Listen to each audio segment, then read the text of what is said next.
सभी को नमस्कार और सभी का स्वागत है आज के अनुगीता पाठ में। आज हम ब्राह्मण गीता के उस अध्याय में प्रवेश कर रहे हैं जिसे मैं आत्मा का नक्शा कहती हूँ। ये अध्याय कोई दर्शन नहीं, कोई कथा नहीं, कोई कल्पना नहीं, यह चेतना का प्रत्यक्ष अनुभव पथ है। ब्राह्मण कहते हैं, मैं संसार रूपी दुर्गम मार्ग को पार कर चुका हूँ और ब्रह्म रूपी महावन में प्रवेश कर चुका हूँ। आज का प्रश्न यह नहीं है कि ये ब्राह्मण कौन है। आज का प्रश्न ये है, क्या हम भी उस महावन में प्रवेश करना चाहते हैं जो बाहर कहीं नहीं बल्कि भीतर सदा उपस्थित है। पहले ही श्लोक में ब्राह्मण ने कहा है कि हे प्रिय, जहाँ संकल्प रूपी डांस और मच्छर की अधिकता होती है, शोक और हर्ष रूपी गर्मी सर्दी का कष्ट रहता है, मोह रूपी अंधकार फैला हुआ रहता है, लोभ तथा व्याधि रूपी सर्प विचरा करते हैं, जहाँ विषयों का ही मार्ग है जिसे अकेले ही तय करना पड़ता है, तथा जहाँ काम और क्रोध रूपी शत्रु डेरा डाले रहते हैं, उस संसार रूपी दुर्गम पथ का उल्लंघन करके अब मैं ब्रह्म रूपी महान वन में प्रवेश कर चुका हूँ। ब्राह्मण संसार का वर्णन बड़े अनोखे रूप से करते हैं। संसार भी कोई साधारण स्थान नहीं है, ये एक दुर्गम वन है जहाँ संकल्प, डांस और मच्छर हैं, छोटे छोटे विचार जो लगातार काटते रहते हैं, जहाँ शोक और हर्ष, सर्दी गर्मी है, कभी बहुत ठंडा तो कभी बहुत गर्म मन, जहाँ मोह घना अंधकार है, सच दिखता नहीं केवल भ्रम है, जहाँ लोभ और रोग सर्प हैं, अचानक डस लेते हैं, जहाँ विषय एकाकी मार्ग है, हर व्यक्ति अकेला भटकता है, जहाँ काम और क्रोध शत्रु हैं जो हर मोड़ पर आक्रमण करते हैं, उस संसार रूपी दुर्गम पथ का उल्लंघन करके अब मैं ब्रह्म रूपी महान वन में प्रवेश कर चुका हूँ। ये वन बाहर नहीं, ये वन हमारे मन के भीतर है। यही कारण है कि भीड़ में रहते हुए भी मनुष्य अकेला है। ब्राह्मणी ने पूछा, हे महाप्राज्ञ, वो वन कहाँ है? उसमें कौन कौन से वृक्ष हैं, गिरी हैं, पर्वत हैं, नदियाँ हैं, तथा वह कितनी दूरी पर है? ये प्रश्न हर साधक का प्रश्न है। यदि ब्रह्म है तो कहाँ है? यदि शांति है तो किस दिशा में है? यह साधक का प्रारंभिक मन है जो हर सत्य को स्थान और दूरी से मापना चाहता है। ध्यान कहाँ करें, कितने दिन में ज्ञान होगा? ब्राह्मण कहते हैं, वह वन न भेद है न अभेद है, न सुख है न दुख, अर्थात जहाँ मैं और तुम नहीं, जहाँ मेरा और तेरा नहीं, जहाँ प्राप्ति नहीं, त्याग भी नहीं, केवल होना है। ब्राह्मण कहते हैं, उससे न कुछ छोटा है, न उससे कुछ बड़ा है, न उससे सूक्ष्म है, न उससे श्रेष्ठ है, क्योंकि वो हर पैमाइश से परे है। जैसे आकाश घड़े में भी है और आकाश में भी है, यह ब्रह्म है।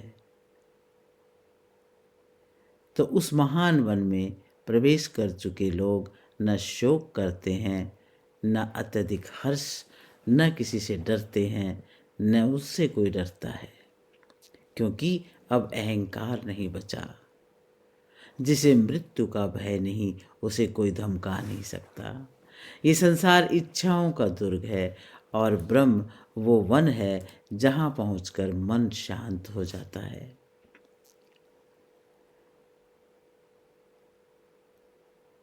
अब यहाँ आगे के श्लोक में बहुत ही सुंदर ढंग से 7 महावृक्ष जो चेतना के स्तंभ हैं, उन वृक्षों के बारे में बताया है। वो क्या है?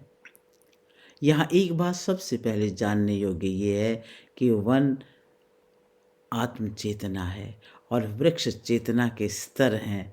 पुष्प अनुभव की प्रारंभिक झलक है।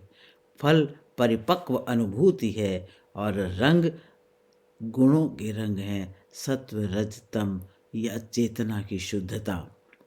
ये कोई पेड़ पौधे नहीं, ये अंत यात्रा का मानचित्र है। यहाँ पर 7 अंकों का बड़ा महत्व बताया, 7 ही वृक्ष बताए, 7 फल, 7 अतिथि, 7 आश्रम, 7 समाधि, 7 दीक्षा। इसका अर्थ है ब्रह्म की यात्रा एक रेखा नहीं बल्कि 7 स्तरीय प्रक्रिया है। महावन में 7 महावृक्ष हैं। ये कोई पेड़ नहीं है, ये चेतना के आधार हैं। नंबर 1 विवेक, 2 है पहला है विवेक, क्या सत्य है क्या असत्य है। दूसरा है वैराग्य, आसक्ति का ढल जाना। तीसरा है शम, मन की शांति। चौथा है दम, इंद्रियों का संयम। और 5वां है श्रद्धा, आत्मा पर विश्वास। छठा है ध्यान, भीतर उतरना। और 7वां है साक्षी भाव, देखने वाला बनना। इनके बिना महावन नहीं खुलता। अब आगे 7 फल बताए हैं। इन वृक्षों पर 7 फल साधना के परिणाम हैं। केवल पत्ते नहीं लगते, हर वृक्ष से फल लगता है। और वो फल हैं, पहला है शांति, दूसरा तृप्ति, तीसरा है निर्भयता, चौथा है समता, 5वां करुणा, छठा आनंद और 7वां है मौन। फल कोई चमत्कार नहीं, फल है अहम का गलना। फल खाए नहीं जाते, जिए जाते हैं। 7 अतिथि बताए गए हैं, अर्थात फल के भोक्ता कौन है। अतिथि वो है जो आता है और चला जाता है, अर्थात साधक जिन जिन अवस्थाओं से गुजरता है उन पर अटकता नहीं है। फल कोई बाहर से खाने नहीं आता और 7 जो अतिथि हैं वो भी अंदर ही हैं। अब वो 7 अतिथि साधक की 7 अवस्थाएं हैं। और 7 अवस्थाएं हैं, पहली है जिज्ञासा, दूसरा है अभ्यास, तीसरा स्थिरता, चौथा तृप्ति, 5वां वैराग्य, छठा साक्षी और 7वां लय। याद रखें, फल बाहर से नहीं, फल हम स्वयं बनते हैं। आगे 7 आश्रम बताए गए हैं जो बाहरी नहीं आंतरिक हैं। ये बहुत सूक्ष्म बिंदु है। यहाँ आश्रम का अर्थ केवल ब्रह्मचर्य, गृहस्थ, वानप्रस्थ और संन्यास नहीं है। यहाँ आश्रम है चेतना की स्थिति, जैसे कि अनुशासन, उत्तरदायित्व, त्याग, लय। केवल उम्र या वेश नहीं। इसमें हम पहली अवस्था है सीखने की अवस्था, दूसरा है कर्म यानी दायित्व, तीसरा है त्याग, बोध और चौथा है मौन, इसका अभ्यास, 5वां है साक्षी भाव, छठा है अहम विसर्जन और 7वां है ब्रह्म स्थिति। व्यक्ति गृहस्थ होते हुए भी सन्यासी हो सकता है। अब 7 समाधि की बात आती है, ध्यान की गहराइयाँ। यह आंख बंद कर कर बैठना नहीं, समाधि का अर्थ है मन का क्रमशः लुप्त होना, विचारों का शमन हो जाना और देखने वाले का विलय हो जाना। 7 समाधि कौन कौन सी हैं ये भी जरा समझ लीजिए। पहली है एकाग्रता, दूसरी है धारणा, तीसरी ध्यान, चौथी है सवितर्क समाधि और 5वीं है निर्वितर्क समाधि, छठी है निर्विचार और 7वीं है सहज समाधि। अंतिम अवस्था में कोई ध्यान करता नहीं बचता। आगे 7 दीक्षाओं की बात आती है जो कि चेतना की सीढ़ियां हैं। दीक्षा किसी गुरु से नाम लेना इत्यादि नहीं है।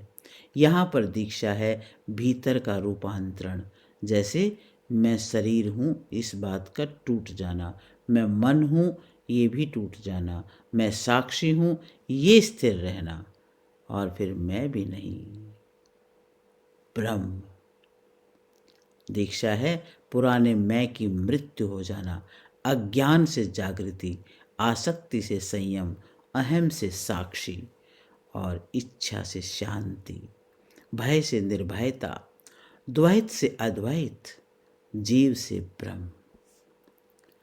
सप्त सप्त सप्त, इसका अर्थ है चेतना का क्रमिक शुद्धिकरण और अंततः अखंड अद्वैत में विलय।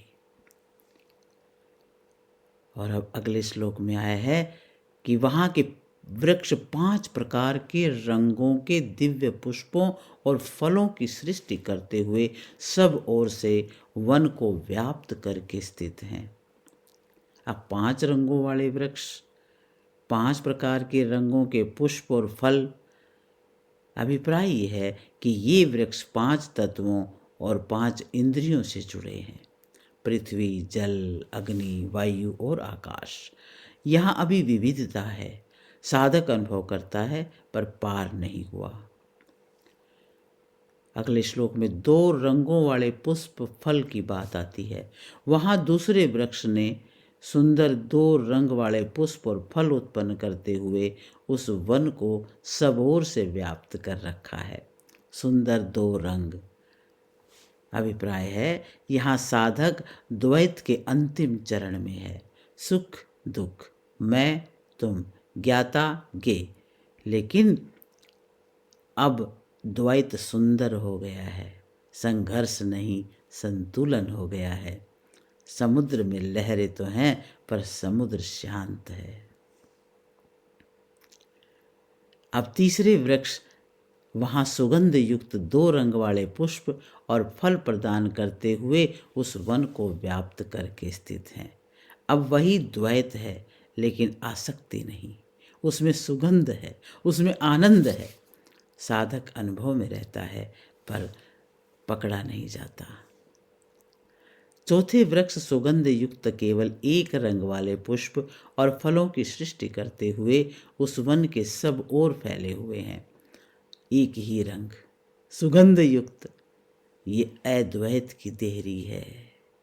अब न सुख है न दुख, न अच्छा न बुरा, न भीतर न बाहर। अब देखने वाला, देखने की प्रक्रिया और देखा जाने वाला सब एक है। सुगंध है, आनंद है, केवल एक रस। इसे ही शास्त्र कहते हैं रसैकता। वहाँ 2 महावृक्ष बहुत से अव्यक्त रंग वाले पुष्प और फलों की रचना करते हुए उस वन को व्याप्त करके स्थित हैं। 2 महावृक्ष, अव्यक्त रंग। ये 2 कौन है? अव्यक्त प्रकृति, पर ब्रह्म। यहाँ रंग भी नहीं, नाम भी नहीं, अनुभव भी नहीं, केवल होना। जब चेतना बहुरंगी से एक रंगी होती है और फिर निररंगी हो जाती है, तभी महावन प्रकट होता है। उस वन में एक ही अग्नि है। जीव शुद्ध चेता ब्राह्मण है। 5 इंद्रियां समिधाएं हैं। उनसे जो मोक्ष प्राप्त होता है वह 7 प्रकार का है। इस यज्ञ की दीक्षा का फल अवश्य होता है। गुण ही फल हैं, 7 अतिथि ही फलों के भोक्ता हैं। ब्राह्मण कहते हैं उस वन में, यानी उस ब्रह्म चेतना में एक ही अग्नि है। शुद्ध चेता ब्राह्मण है, 5 इंद्रियां समिधाएं हैं। इस यज्ञ के 7 प्रकार का मोक्ष फलता है। इस दीक्षा का फल अवश्य प्राप्त होता है। गुण ही फल हैं और 7 अतिथि ही उन फलों के भोक्ता हैं। अब इस एक एक वाक्य को समझते हैं। वो अग्नि क्या है? ये कोई बाहरी आग नहीं है, ये है ज्ञान अग्नि, बोध की अग्नि, साक्षी चेतना की अग्नि, जिसे उपनिषद कहते हैं ज्ञान अग्नि सर्वकर्माणि भस्मसात् कुरुते। अर्थ है कि विचार जलते हैं, अहंकार गलता है, अज्ञान राख हो जाता है। इस वन में केवल एक ही अग्नि है क्योंकि सत्य एक है। और यहाँ ब्राह्मण कौन है? ये कोई जाति नहीं है, ये स्थिति है, स्टेट ऑफ कॉन्शियसनेस है। शुद्ध चेता ब्राह्मण, जो साक्षी में स्थित है, जो करता नहीं दृष्टा है, जो जानता है मैं देह नहीं हूँ। वही इस यज्ञ का यजमान है, वही हवन करने वाला है। अब समिधाएं क्या होती हैं? यज्ञ में जो लकड़ी अग्नि में डाली जाती है, यहाँ समिधा कौन? 5 इंद्रियां, आँख, कान, नाक, जीवा और त्वचा। इंद्रियों को दबाया नहीं जाता, इंद्रियों को अग्नि में समर्पित किया जाता है। यानी देखो पर आसक्त मत हो, सुनो पर बंधो मत, भोगो पर डूबो मत। ये आंतरिक यज्ञ है। मोक्ष एक नहीं 7 क्यों? क्योंकि बंधन 7 स्तरों पर होता है, तो मुक्ति भी 7 स्तरों पर खिलती है। 7 मोक्ष अनुभूतियां होती हैं। भय से मुक्ति, दूसरा है द्वेष से मुक्ति, और तीसरा तृष्णा से मुक्ति, चौथा अहम से मुक्ति, पांचवा कर्तृत्व से मुक्ति, और छठा है जन्म मृत्यु के भय से मुक्ति, और सातवां है मैं से भी मुक्ति। अंतिम मोक्ष है मौन में विश्राम। ये दीक्षा क्या है? ये मंत्र दीक्षा नहीं, यह है अहम की दीक्षा, मैं नहीं की स्वीकृति। जो इस यज्ञ में उतरता है वो खाली हाथ नहीं लौटता। यहाँ कर्म की तरह फल होगा या नहीं होगा ऐसा नहीं है, यहाँ फल अनिवार्य है। और फल क्या है? गुण ही फल हैं। ये वाक्य बहुत गूढ़ है। ये नहीं कहा कि गुणों से फल मिलेगा, ये कहा है कि गुण ही फल हैं। इसका अर्थ है कि जब रज घटता है, तम गलता है, तो सत्व निर्मल होता है, और यही फल है। अलग से कुछ पाने की जरूरत नहीं है। अब आगे कहा है कि अतिथि कौन? कोई बाहर से नहीं आता। साधक स्वयं अपनी 7 अवस्थाओं में अतिथि बनकर फल भोगता है। जैसे जिज्ञासु शांति चखता है, साधक तृप्ति चखता है, और सिद्ध मौन में टिकता है। यह यज्ञ बाहर नहीं होता। साधक स्वयं ब्राह्मण है, उसकी इंद्रियां समिधा हैं, बोध अग्नि है, गुण फल हैं, और आत्मा ही उनका भोक्ता है। अब अगले श्लोक में आता है कि वे महर्षि गण इस यज्ञ में आतिथ्य ग्रहण करते हैं, और पूजा स्वीकार करते ही उनका लय हो जाता है। तत्पश्चात वह ब्रह्म रूप वन विलक्षण रूप से प्रकाशित होता है। अब इसे भी एक एक बात को, एक एक वाक्य को समझते हैं। वे महर्षि गण इस यज्ञ में आतिथ्य स्वीकार करते हैं। वे महर्षि कौन है? ये कोई हिमालय में रहने वाले बाहरी ऋषि नहीं है। ये हैं साधक के भीतर की परिपक्व चेतन अवस्थाएं। यहाँ महर्षि है गहरी समझ, परिपक्व विवेक, और ध्यान में प्रकट होने वाली उच्च चेतना। जब साधक का आंतरिक यज्ञ परिपक्व होता है तो ये उच्च अवस्थाएं अतिथि बनकर आती हैं। अब यहाँ आतिथ्य ग्रहण का अर्थ समझिए। आतिथ्य है सम्मान पूर्वक स्वीकार करना। यहाँ इसका अर्थ है साधक अनुभव को पकड़ता नहीं, उसे स्वागत करता है, न दबाता है न भोगता है। शांति आए स्वीकार, आनंद आए स्वीकार, शून्यता आए स्वीकार। ये सबसे बड़ा गूढ़ वाक्य है। पूजा स्वीकार करते ही लय हो जाता है। यहाँ पूजा क्या है? पूजा है अहम का समर्पण। पूजा है मैं कुछ नहीं की स्वीकृति। जब साधक अनुभव को अपना नहीं मानता, मैं सिद्ध हूँ नहीं कहता, ये मेरी उपलब्धि है नहीं जोड़ता, तब महर्षि अवस्था टिकती नहीं, लय हो जाती है। अब लय का अर्थ क्या है? विलय हो जाना, अलग पहचान का समाप्त हो जाना। जैसे नदी समुद्र में मिलकर नदी नहीं रहती, लो सूर्य से मिलकर लो नहीं रहती, वैसे ही महर्षि भी लीन हो जाते हैं। तत्पश्चात वो ब्रह्म रूप वन विलक्षण रूप से प्रकाशित होता है। अब ब्रह्म रूप वन क्या है? ये वही आंतरिक वन है जहाँ न सुख है न दुख है, न साधक है न साधना है, न प्राप्ति है न त्याग है, केवल साक्षी प्रकाश है। विलक्षण रूप से प्रकाशित क्यों? क्योंकि अब वहाँ कोई अनुभव करता नहीं, कोई भोगता नहीं, कोई ज्ञाता भी नहीं, केवल होना ही शेष है। और यही है अद्वैत की झलक, निर्विकल्प बोध, मौन की चमक। यानी कि शांति आती है, आप देखते हैं, आनंद आता है, आप देखते हैं, गहरी चेतना आती है और आप देखते हैं। आप कुछ भी पकड़ते नहीं हैं, सब लय हो जाता है और अंत में सिर्फ प्रकाश मौन बचता है।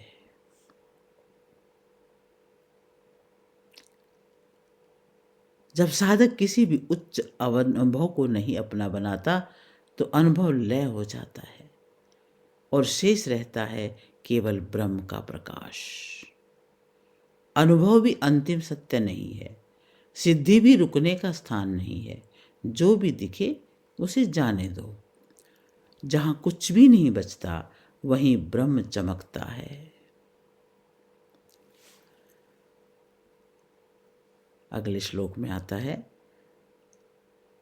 ब्रह्म वन का अंतिम रहस्य, जहाँ ज्ञान ही वृक्ष है, मोक्ष ही फल है, शांति छाया है और आत्मा स्वयं सूर्य बनकर प्रकाशित होती है। प्रज्ञा रूपी वृक्ष शोभा पाते हैं। ये प्रज्ञा क्या है? प्रज्ञा कोई साधारण ज्ञान नहीं है। प्रज्ञा है जीवन में उतरा हुआ सत्य बोध। किताबों से मिला ज्ञान एक सूचना मात्र होती है, अनुभव में उतरा ज्ञान ही प्रज्ञा है। जब साधक का चित्त शुद्ध होता है तब प्रज्ञा स्वयं उग आती है, किसी प्रयास से नहीं, परिपक्वता से। इसीलिए कहा गया, उस वन में प्रजा उगाई नहीं जाती। इसीलिए कहा गया, उस वन में प्रज्ञा उगाई नहीं जाती, वो शोभा पाती है। मोक्ष रूपी फल लगते हैं। मोक्ष कोई भविष्य की घटना नहीं है, मोक्ष बंधन का अभी अभी ढीला हो जाना है। मोक्ष रूपी फल का अर्थ है मैं बंधा नहीं हूँ, इसका बोध हो जाना। मुझे कुछ पाना नहीं है, उसकी शांति की अनुभूति हो जाना। मैं जो हूँ वही पर्याप्त हूँ, इसका अनुभव हो जाना। ये फल तोड़ा नहीं जाता, अपने आप पकता है। शांतिमयी छाया फैलती है। ये छाया कोई भावनात्मक शांति नहीं है, यह है परिस्थितियों से अप्रभावित स्थिरता। प्रशंसा निंदा में समान भाव, सुख और दुख के बीच भी अडिग मौन। साधक इस छाया में बैठता नहीं, वह स्वयं ही छाया बन जाता है। ज्ञान वहाँ का आश्रय स्थान है। यहाँ ज्ञान का अर्थ है, यहाँ ज्ञान का अर्थ तर्क नहीं, विचार नहीं, स्मृति नहीं, सीधा देखना। ये ज्ञान टिकने के लिए किसी आधार की मांग नहीं करता, स्वयं ही आश्रय बन जाता है।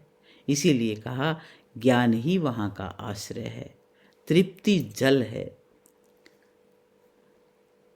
तृप्ति अब कुछ और नहीं चाहिए। तृप्ति का अर्थ है अब कुछ और नहीं चाहिए। इच्छा का सूख जाना, तुलना का समाप्त हो जाना। तृप्ति जल है।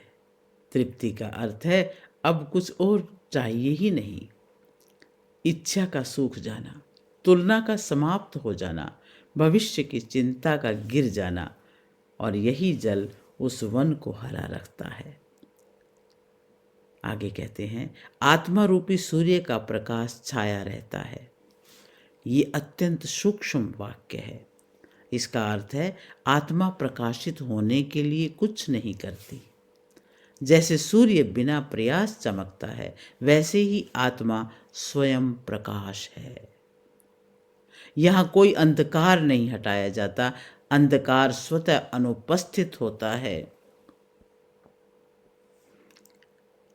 आगे कहा है, जो श्रेष्ठ पुरुष उस वन का आश्रय लेते हैं, उन्हें फिर कभी भय नहीं होता। भय क्यों होता है? खोने का डर, मरने का डर, अपूर्ण होने का डर। लेकिन जिसने ये जान लिया, मैं ये शरीर नहीं, मैं ये मन नहीं हूँ, उसके लिए मृत्यु भी घटना मात्र ही है, हानि परिवर्तन मात्र ही है। इसलिए कहा, फिर भय नहीं होता। वह वन ऊपर नीचे इधर उधर सब ओर व्याप्त है।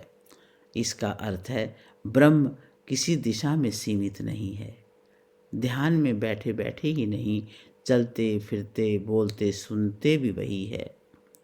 भीतर बाहर का भेद समाप्त है, उसका कहीं भी अंत नहीं है। यहाँ सबसे बड़ा निष्कर्ष है, ब्रह्म कोई स्थान नहीं, कोई अवस्था नहीं, कोई अनुभव भी नहीं, इसलिए उसका अंत भी नहीं। जहाँ देखने वाला भी लय हो जाए, जानने वाला भी लय हो जाए, वही अनंत का बोध होता है। जहाँ प्रज्ञा वृक्ष बन जाए, मोक्ष फल हो, शांति छाया हो और आत्मा स्वयं सूर्य हो, वहाँ भय का प्रवेश असंभव है।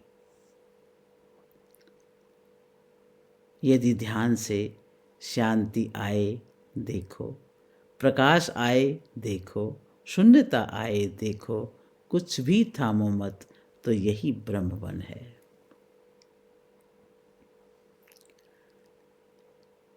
आगे बात आती है कि वहां पर 7 स्त्रियां निवास करती हैं, जो लज्जा के मारे अपना मुंह नीचे की ओर किए रहती हैं। वे चिन्मय ज्योति से प्रकाशित होती हैं, वे सबकी जननी हैं। वे उस वन में रहने वाली प्रजा से सब प्रकार से उत्तम रस उसी प्रकार ग्रहण करती हैं, जैसे अनित्यता सत्य को धारण करती है। अब ब्राह्मण गीता में 7 स्त्रियां कोई देहधारी नारी नहीं हैं। वे सृजन की 7 मूल शक्तियां हैं, जो ब्रह्म से जगत तक प्रवाह बनाती हैं और साधक के भीतर चेतना को जन्म देती हैं। महावन में 7 स्त्रियां रहती हैं। ये कोई बाहरी स्त्रियां नहीं हैं, ये चेतना की 7 सृजन शक्तियां हैं। और ये शक्तियां हैं, इच्छा शक्ति, जो कि सृजन का पहला स्पंदन है, कुछ होने की चाह। दूसरी है प्राण शक्ति, जीवन ऊर्जा का प्रवाह, श्वास, जीवन रस। और तीसरी है क्रिया शक्ति, कर्म की क्षमता, कार्य करने की ताकत। और चौथी है ज्ञान शक्ति, विवेक और समझ, सही और गलत का बोध। पांचवी है भाव शक्ति, रस, प्रेम, करुणा, यानी दिल की गहराई। छठी है संयम शक्ति, संतुलन और मर्यादा, सीमा में शक्ति। और सातवीं है मुक्ति शक्ति, विलय, उत्क्रमण, बंधन से परे हो जाना। अब इनको अवांग मुखा क्यों कहा, मुख नीचे की ओर क्यों बताया? ये ग्रंथ कहता है स्त्रियां अवांग मुखा हैं, यानी मुंह नीचे। वे स्वयं को प्रकट नहीं करती, बल्कि ब्रह्म की आज्ञा से कार्य करती हैं। जैसे बीज मिट्टी में छिपकर अंकुर बनता है, वैसे ही ये शक्तियां अदृश्य रहकर सृजन करती हैं। ये शक्तियां ऊपर से रस नहीं लेती, ये जीव से रस लेकर, प्रजा से रस लेकर उसे परिष्कृत करके ऊपर चढ़ाती हैं। जीवन के अनुभव, सुख दुख, इन्हीं के हाथों चेतना बनते हैं। अब साधक के भीतर स्त्रियां कैसे काम करती हैं? इच्छा जगे, साधना शुरू, प्राण शुद्ध हो, ऊर्जा बहे, क्रिया स्थिर हो, अभ्यास टिके, ज्ञान खुले, विवेक जागे, भाव पके करुणा आए, संयम बने विक्षेप घटे, मुक्ति फूटे साक्षी शेष रहे। 7 स्त्रियां वो गर्भ हैं जिनमें जीव पक कर ब्रह्म बनता है। वे साधक को पकाती हैं, गलाती हैं, परिपक्व करती हैं और फिर ब्रह्म में विलीन कर देती हैं। आगे कहा है 7 सिद्ध सप्तर्षि वशिष्ठ आदि के साथ उसी वन में लीन होते और उसी से उत्पन्न होते हैं। ये श्लोक कहता है सर्वोच्च ज्ञानी भी न ब्रह्म से अलग है, न ब्रह्म से बाहर जाते हैं और न ब्रह्म में प्रवेश करते हैं। वे ब्रह्म से ही प्रकट होते हैं, ब्रह्म में ही लीन होते हैं। यहाँ सप्त सिद्ध का अर्थ है जिन्होंने अहंकार को पार कर लिया, जो ज्ञान को अनुभव में बदल दिया और मैं जानता हूं को भी छोड़ दिया। सिद्ध कोई चमत्कारी व्यक्ति नहीं है, ये चेतना की पूर्ण परिपक्व अवस्था है। सप्त सिद्ध क्यों कहा गया? 7 यहाँ संख्या नहीं, यह पूर्णता का प्रतीक है। यह संकेत करता है चेतना की 7 परिपक्व अवस्थाएं, साधना की पूर्णता। जब साधक इन 7 स्तरों को पार कर जाता है तब वह साधक नहीं रहता, सिद्ध बन जाता है। सप्तर्षि का भी बड़ा गूढ़ अर्थ बताया है। यहाँ वशिष्ठ आदि सप्तर्षि केवल ऐतिहासिक ऋषि नहीं है। सप्तर्षि यहाँ प्रतीक है ब्रह्म ज्ञान की 7 धाराएं, सत्य को धारण करने वाली चेतना की स्थायी तरंगे। जैसे वशिष्ठ माने स्थिर प्रज्ञा, अन्य ऋषि हैं विवेक, वैराग्य, करुणा, मौन और साक्षी भाव आदि। वे सब अलग अलग व्यक्ति नहीं, एक ही ब्रह्म बोध की विविध अभिव्यक्तियां हैं।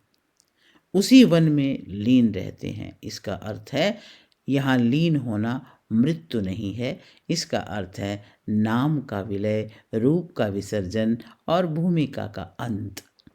चेतना अपने मूल में विश्राम करती है। जैसे नदी समुद्र में मरती नहीं, समुद्र बन जाती है और उसी से उत्पन्न होते हैं। ये क्यों कहा? ये अद्भुत वाक्य है, अत्यंत सूक्ष्म। इसका अर्थ है ऋषि ब्रह्म को प्राप्त नहीं करते, ऋषि ब्रह्म से प्रकट होते हैं।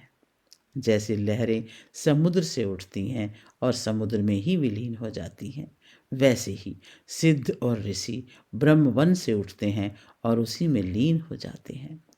लीन होना और उत्पन्न होना अद्वैत है। यह श्लोक अद्वैत सिखाता है। कोई बाहर से नहीं आता, कोई बाहर नहीं जाता, कोई नया नहीं बनता, कोई नष्ट नहीं होता, सिर्फ ब्रह्म है और उसी की लीला है। यदि तुम सोचते हो कि मैं भी कभी सिद्ध बनूंगा, तो ये श्लोक कहता है तुम अभी भी वही हो, बस पहचान शेष है। जो मुझ में उठता है वो मुझ में ही लीन होता है, मैं ही ये वन हूं। सिद्ध और ऋषि ब्रह्म से अलग सत्ता नहीं है, ब्रह्म की ही जागृत तरंगे हैं।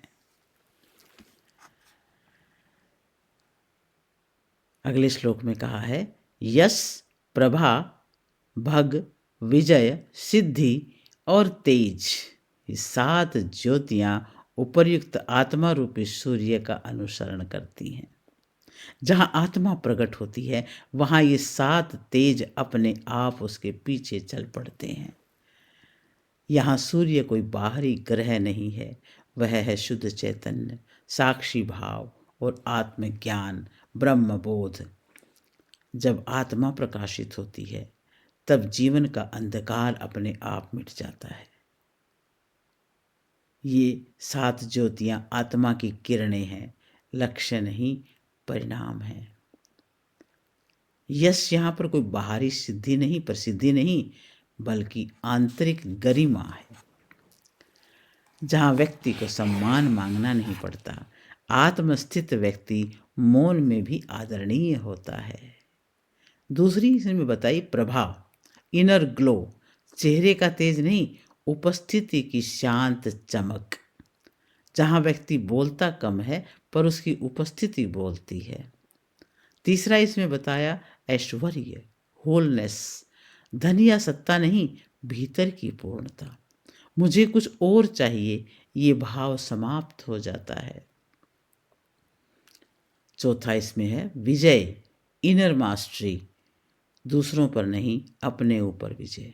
इंद्रियां, भय, लोभ, क्रोध सब शांत हो जाते हैं। पांचवा है सिद्धि, कोई चमत्कार नहीं, अडिग स्थिरता को सिद्धि कहते हैं। परिस्थिति हिलती है पर साधक नहीं हिलता। और फिर छठे नंबर पे बोला है तेज, कठोरता नहीं, सत्य की शक्ति।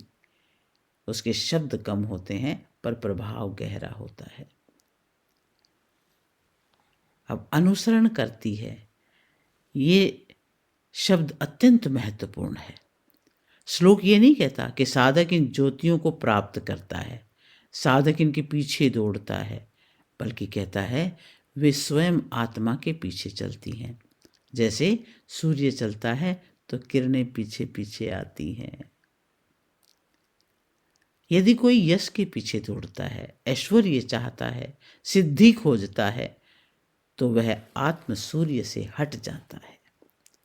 और जब आत्मा छूटती है, ये सातों ज्योतियां भी छूट जाती हैं। तो सूर्य बनो, किरणें अपने आप आ जाएंगी। यहां मैं कुछ बनने नहीं चला हूं, मैं बस अपने आत्म सूर्य में स्थित हूं। जहां आत्मा प्रकाशित होती है वहां यश, ऐश्वर्य, विजय, तेज स्वयं दास बनकर उपस्थित हो जाते हैं। अब अगला श्लोक कहता है उस ब्रह्म तत्व में ही गिरी, पर्वत, झरने, नदी और सरिताएं स्थित हैं जो ब्रह्म जनित जल बहाया करती हैं। ये संपूर्ण जगत स्थिर भी है और प्रवाहमान भी। ब्रह्म से ही उत्पन्न होकर ब्रह्म में ही स्थित है और ब्रह्म का ही रस बहाता है। यहाँ गिरी, पर्वत, झरने, नदी, सरिता ये क्या है? ये कोई भौगोलिक वस्तुएं नहीं है, बल्कि चेतना का प्रतीक है। एक एक को समझते हैं। गिरी पर्वत स्थिर तत्व को कहते हैं। गिरी माने जो अडिग है, पर्वत जो आधार है। ये प्रतीक है आत्मा का, साक्षी भाव का, अचल चैतन्य का, जो बदलता नहीं पर सबको थामे रहता है। जैसे पर्वत हिलता नहीं, वैसे आत्मा भी सुख दुख में नहीं हिलती। अब झरने क्या है? चेतना का प्रथम प्रवाह है। झरना, यहाँ से जल पहली बार प्रकट होता है। प्रतीक है आत्मज्ञान की पहली झलक, साधक का पहला बोध। मैं देह नहीं हूँ, इसका अनुभव। ये छोटा है पर स्रोत अत्यंत ऊंचा होता है। अब नदियाँ और सरिताएं क्या हैं? ये जीवन की बहती चेतना है। नदी है निरंतर प्रवाह, सरिता है जीवन की धारा। प्रतीक है विचार, कर्म, व्यवहार, करुणा और सेवा का। ये स्वयं से नहीं बह रही, इन्हें जल ब्रह्म से मिल रहा है। अब यहाँ ब्रह्म जनित जल का क्या अर्थ है? ये जल भौतिक जल नहीं है, ये चेतना का रस है, जिसे शास्त्र कहता है सत्य चित्त आनंद। यानी जो भी शुद्ध विचार उठता है, जो भी सत्य कर्म होता है, जो भी करुणा प्रकट होती है, वो ब्रह्म का ही जल है। संसार स्थिर भी है और गतिशील भी है। दोनों ही ब्रह्म से अलग नहीं है। स्थिरता ब्रह्म है, गति भी ब्रह्म है, आधार भी ब्रह्म है और प्रवाह भी ब्रह्म है। जब साधक पूछता है मैं साधना में स्थिर रहूं या कर्म में प्रवाहित हूं, जब साधक पूछता है मैं ध्यान में स्थिर रहूं या कर्म में प्रवाहित हूं, जब साधक पूछता है मैं ध्यान में स्थिर रहूं या कर्म में प्रवाहित हूं, तो ये श्लोक उत्तर देता है स्थिरता भी ब्रह्म है, प्रवाह भी ब्रह्म है। मैं पर्वत की तरह स्थिर हूं और नदी की तरह बह रहा हूं। दोनों में एक ही ब्रह्म बह रहा है। जहाँ भी स्थिरता है, जहाँ भी शुद्ध प्रवाह है, वहाँ ब्रह्म ही ब्रह्म है। आगे कहा है, नदियों का संगम भी उसी के अत्यंत गूढ़ हृदयाकाश में संक्षेप से होता है, जहाँ योग रूपी यज्ञ का विस्तार होता रहता है। वही साक्षात पितामह का स्वरूप है। आत्मज्ञान से तृप्त पुरुष उसी को प्राप्त होते हैं। इस श्लोक का भी बड़ा गहरा अर्थ है। सभी प्रवाह, सभी साधनाएं और सभी मार्ग अंततः साधक के अपने हृदयाकाश में लीन होकर ब्रह्म स्वरूप में समाहित हो जाते हैं। यह नदियों का संगम वास्तव में क्या है, आइए समझते हैं। यह नदियां हैं जीवन की अनेक धाराएं, जैसे विचारों की धारा, कर्मों की धारा, भक्ति की धारा, ज्ञान की धारा और योग तप ध्यान की धारा। सामान्य मनुष्य में ये सब बिखरी रहती हैं, ज्ञानी में ये एक ही बिंदु पर आकर मिल जाती हैं। हृदयाकाश का अर्थ भी समझते हैं। ये भौतिक हृदय नहीं है। हृदयाकाश है चेतना का केंद्र, जहाँ मैं और तू का भेद मिटता है, जहाँ विचार शांत हो जाते हैं, जहाँ देखने वाला और देखा जाने वाला एक हो जाता है। ये वही स्थान है जहाँ बाहरी तीर्थ भी भीतर आ जाते हैं। अब संक्षेप से होता, ऐसा क्यों कहा? क्योंकि बाहर साधना बहुत विस्तृत लगती है, अनेक विधियां, अनेक शास्त्र, अनेक मार्ग, पर अंत में सब कुछ एक क्षण में सिमट जाता है। जैसे समुद्र में मिलने पर नदियां अपना नाम खो देती हैं। आगे कहा कि यहाँ योग रूपी यज्ञ का विस्तार होता रहता है। यहाँ यज्ञ बराबर है एक, यहाँ यज्ञ का मतलब है अग्नि और आहुति और चेतना। लेकिन यह यज्ञ बाहरी यज्ञ अग्नि में नहीं, भीतर की चेतना में होता है। और इस योग यज्ञ में अहंकार की आहुति दी जाती है, कामनाओं की आहुति दी जाती है, ममत्व की आहुति दी जाती है, और जो बचता है वो है शुद्ध आत्मा। अब इसी श्लोक में आया कि ये यज्ञ कभी समाप्त नहीं होता, क्योंकि हर श्वास में चलता है, हर जागरूक क्षण में चलता है, हर कर्म में चलता है। और यही कारण है कि श्लोक कहता है विस्तार होता रहता है। और फिर कहा वही साक्षात पितामह का स्वरूप है।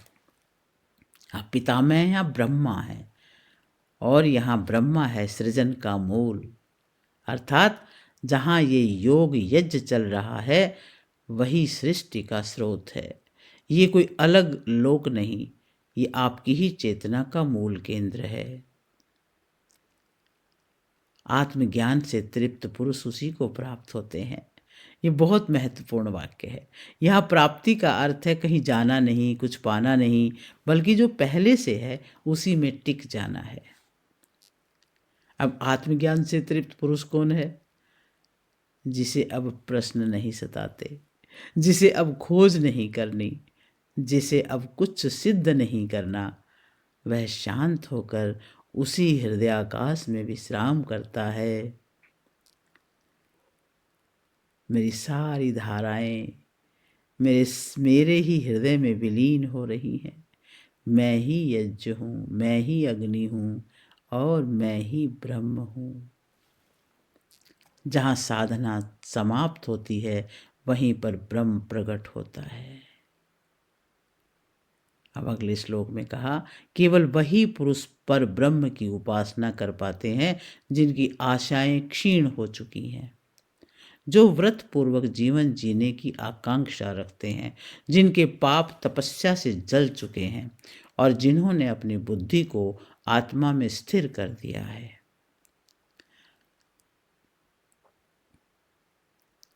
अब एक एक पंक्ति को बड़ी गहराई से समझते हैं। जिनकी आशाएं क्षीण हो गई हैं, यहाँ आशा का क्या अर्थ है? आशा का अर्थ है भविष्य की अपेक्षाएं, फल की लालसा, मुझे ये मिलना चाहिए वाली वृत्ति। ये निराशा नहीं है, ये आशा से स्वतंत्रता है। ऐसा व्यक्ति कहता है जो होगा वही पर्याप्त है, मैं किसी परिणाम पर निर्भर नहीं हूँ। जब आशा समाप्त होती है तभी शांति आरंभ होती है। जो उत्तम व्रत के पालन की इच्छा रखते हैं, ये बाहरी व्रत नहीं, जैसे केवल उपवास, नियमों की कठोरता, ये आंतरिक व्रत है। आंतरिक व्रत होता है सत्य में स्थित रहना, अहिंसा विचार, शब्द और कर्म से, संयम, सजगता, आत्मनिरीक्षण।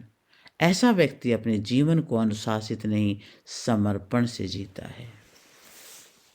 तपस्या से जिसके सारे पाप दग्ध हो गए हैं, यहाँ पाप का अर्थ केवल कर्म नहीं है, ये है पुरानी वासनाएं, अवचेतन संस्कार, अहंकार, भय, द्वेष और मोह।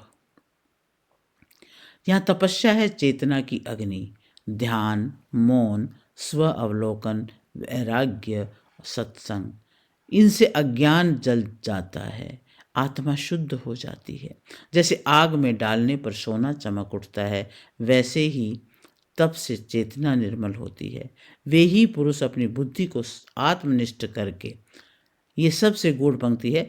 आत्मनिष्ठ बुद्धि का अर्थ है बुद्धि बाहर नहीं भागती, बुद्धि तुलना नहीं करती, बुद्धि निर्णयों में नहीं उलझती, बुद्धि साक्षी बन जाती है, आत्मा में टिक जाती है। अब व्यक्ति सोचता नहीं, देखता है। अब वो जानता नहीं, हो जाता है।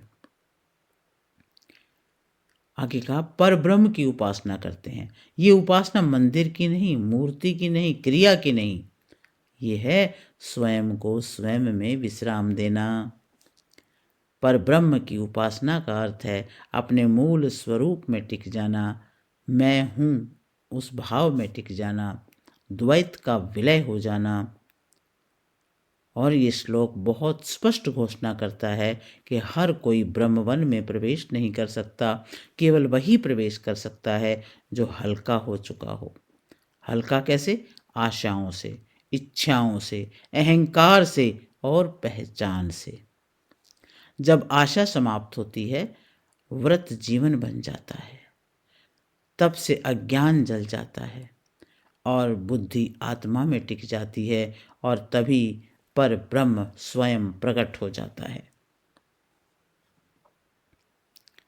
अब अगले श्लोक में बात आती है कि ब्रह्म रूपी वन का स्वरूप केवल विद्या से ही समझ में आता है। जो ये सत्य जान लेते हैं, वे उस वन में प्रवेश करने के उद्देश्य से शम अर्थात मनोनिग्रह की ही प्रशंसा करते हैं, क्योंकि शम से ही बुद्धि स्थिर होती है। अब यहाँ भी गहराई से समझना है कि विद्या के प्रभाव से ब्रह्म रूपी वन का स्वरूप समझ में आता है। तो यहाँ विद्या का क्या अर्थ है?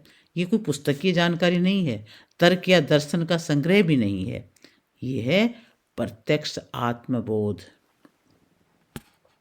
स्वयं को देखने की क्षमता। ब्रह्मवन कोई भौगोलिक स्थान नहीं, यह है चेतना की अवस्था, द्वैत से परे का अनुभव, आत्मा का स्वाभाविक क्षेत्र। इसलिए शास्त्र कहता है ब्रह्म को देखने के लिए आंख नहीं, केवल जागृत चेतना चाहिए। और यह जानने वाले का अर्थ है जिन्होंने सुना ही नहीं, जिया है, जिन्होंने समझा ही नहीं, उतरा है भीतर। ऐसे लोग जानते हैं कि ब्रह्म तक पहुंचना कर्म से नहीं, प्रयास से नहीं, दौड़ से नहीं, बल्कि शांत होने से है।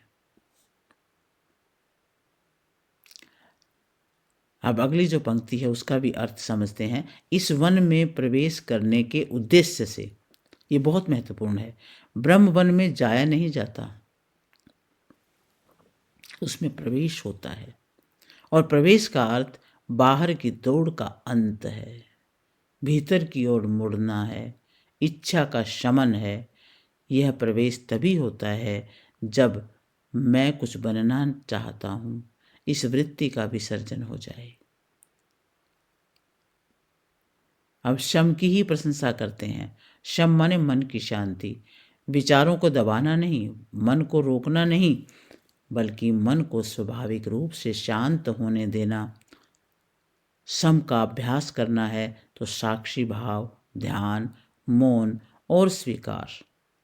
यहाँ पर ये शास्त्र स्पष्ट कहता है कि ब्रह्म तक पहुँचने का द्वार तप नहीं, शम है, जिससे बुद्धि स्थिर होती है, जब मन शांत होता है, बुद्धि भ्रम से मुक्त होती है, निर्णय स्वच्छ हो जाते हैं, अहंकार ढीला पड़ जाता है।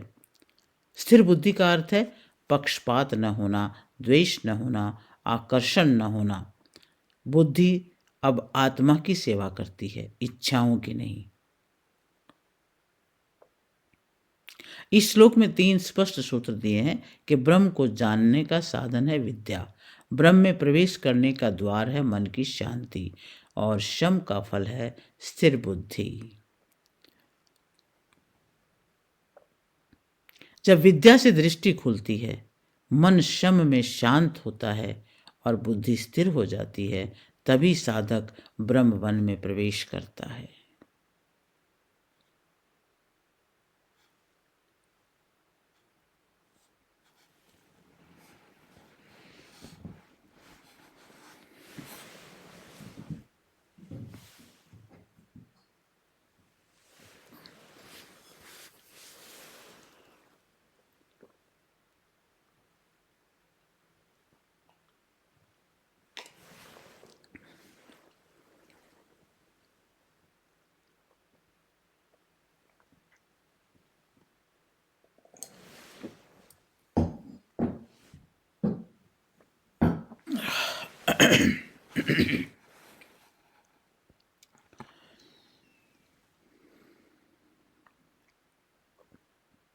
अब अगले श्लोक में कहा है कि जो ब्राह्मण अर्थात ब्रह्मनिष्ठ साधक इन गुणों से युक्त होते हैं, वे इस पवित्र ब्रह्म रूपी वन को जानते हैं।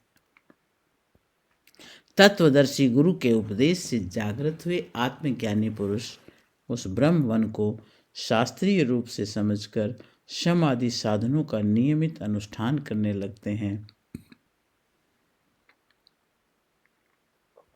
यहाँ ब्राह्मण का अर्थ जाति नहीं, यहाँ ब्राह्मण का अर्थ है जो ब्रह्म की ओर उन्मुख है, जो विवेकशील है, जिसकी दृष्टि भीतर की ओर है।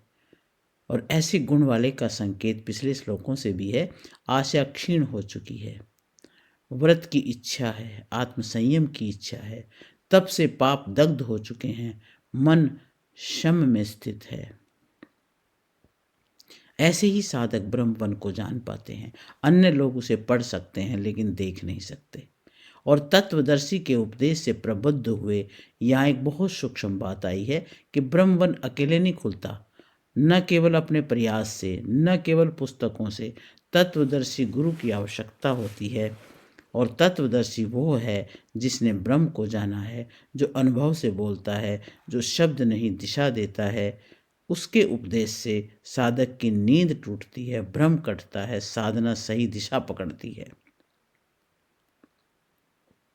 और यहाँ आत्मज्ञानी पुरुष कौन है? अब साधक साधारण जिज्ञासु नहीं रहा, वह बन गया आत्मज्ञानी, साक्षी भाव में स्थित, भीतर बाहर का भेद जानने वाला। और ये ज्ञान अहंकार नहीं बढ़ाता बल्कि अहंकार को गलाता है। अब आगे उस ब्रह्मवन को शास्त्रतः जानकर, यहाँ शास्त्रतः का शब्द भी महत्वपूर्ण है। इसका अर्थ है कल्पना से नहीं, भावुकता से नहीं, अपनी मनमर्जी से नहीं, बल्कि शास्त्र के प्रमाण से, अनुभवी गुरुओं की परंपरा से, सत्य की रेखा पर चलकर ब्रह्मवन को समझना। इसलिए ये ज्ञान सुरक्षित है, भ्रमकारी नहीं है। अब समाधि साधनों के अनुष्ठान में लग जाते हैं। ये एक व्यवहारिक बात आती है। ज्ञान सुनकर रुकना नहीं है, अनुभव समझकर रुकना नहीं है, सीधा आचरण शुरू होता है। शम आदि साधन का अर्थ है, शम माने मन की शांति, दम माने इंद्रियों का दमन, उपरति माने बाह्य आकर्षणों से हटना, तितिक्षा है सहनशीलता, श्रद्धा है गुरु शास्त्र पर विश्वास, और समाधान है बुद्धि की स्थिरता। ये सब अनुष्ठान बन जाते हैं, केवल विचार नहीं। ये श्लोक कहता है ब्रह्मवन जानने के लिए योग्यता चाहिए, गुरु चाहिए, शास्त्र चाहिए, और सबसे अधिक निरंतर साधना चाहिए। जो साधक गुणयुक्त होकर गुरु उपदेश से जागृत होते हैं, ये ब्रह्मवन को शास्त्रीय दृष्टि से जानकर समाधि साधनों के नियमित अभ्यास में प्रवृत्त हो जाते हैं। यही वास्तविक आध्यात्मिक जीवन है।